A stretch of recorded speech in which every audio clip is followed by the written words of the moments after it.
Former Chicago TV personality Anupy Singla wants you to try your luck at vegan Indian cooking. She shares some of her top secrets from the kitchen.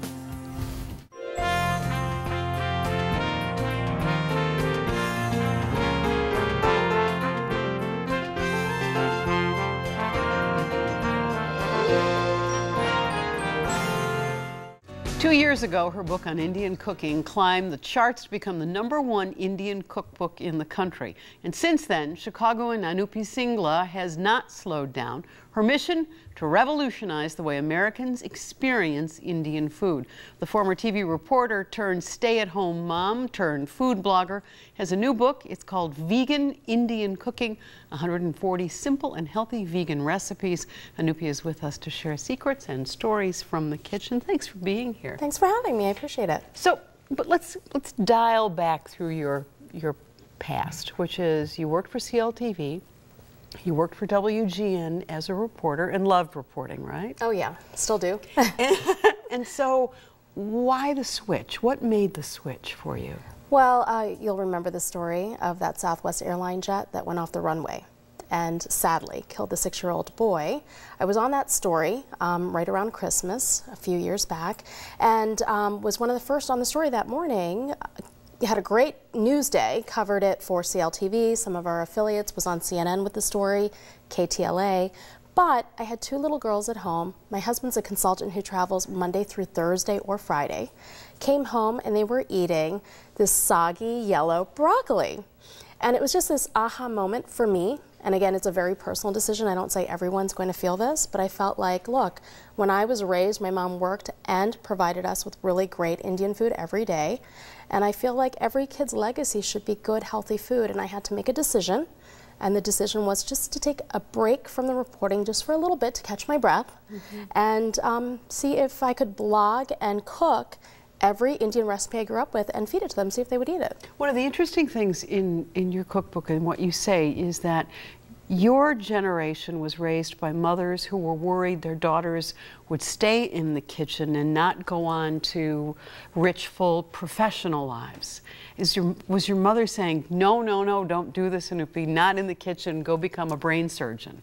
Well, a lot of them do that. A lot of them do say that, and I hear that again and again from women that are South Asian of my generation.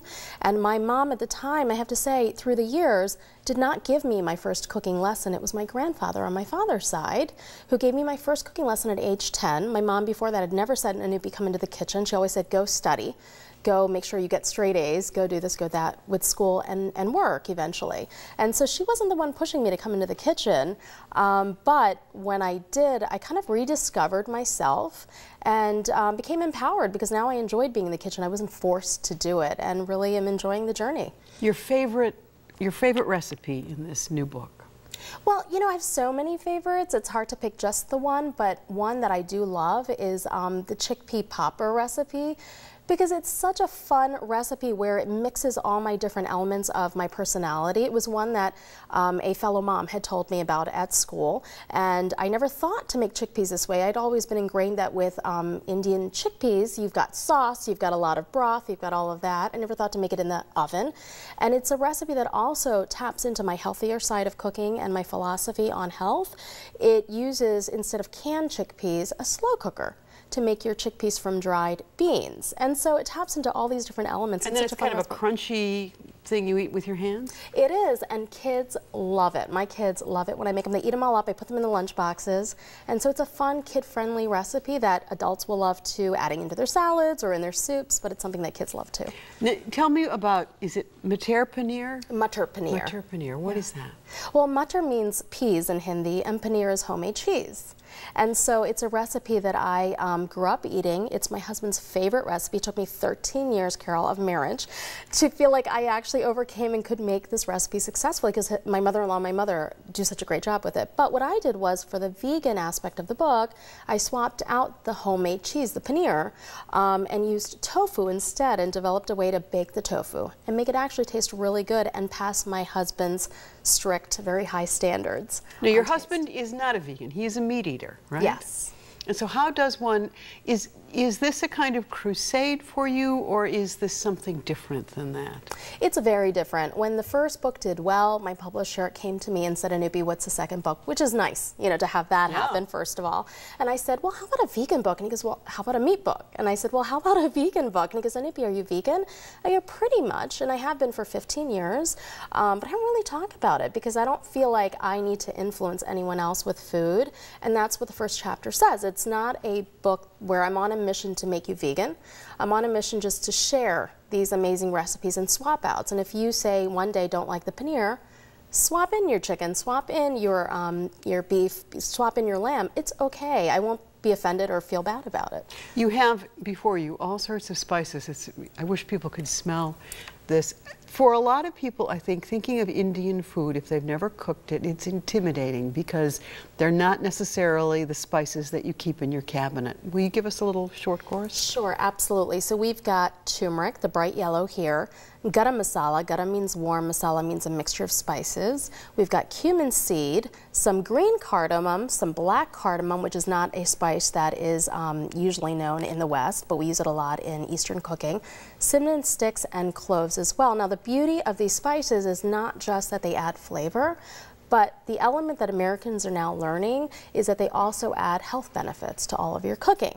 So like the turmeric, for example, has curcumin in it, where they're finding may actually help push off the advent of Alzheimer's disease and help with memory loss, preventing memory loss. So all these little things, they're anti-inflammatories and also help prevent cancers. So it's great to get them in your day-to-day. And one spice I didn't talk about is curry powder. We just don't use curry powder. Most people don't realize that about Indian. But the assumption is that Indian food is curried food, right? Well, the difference is, for us, a curry is something with a broth or gravy.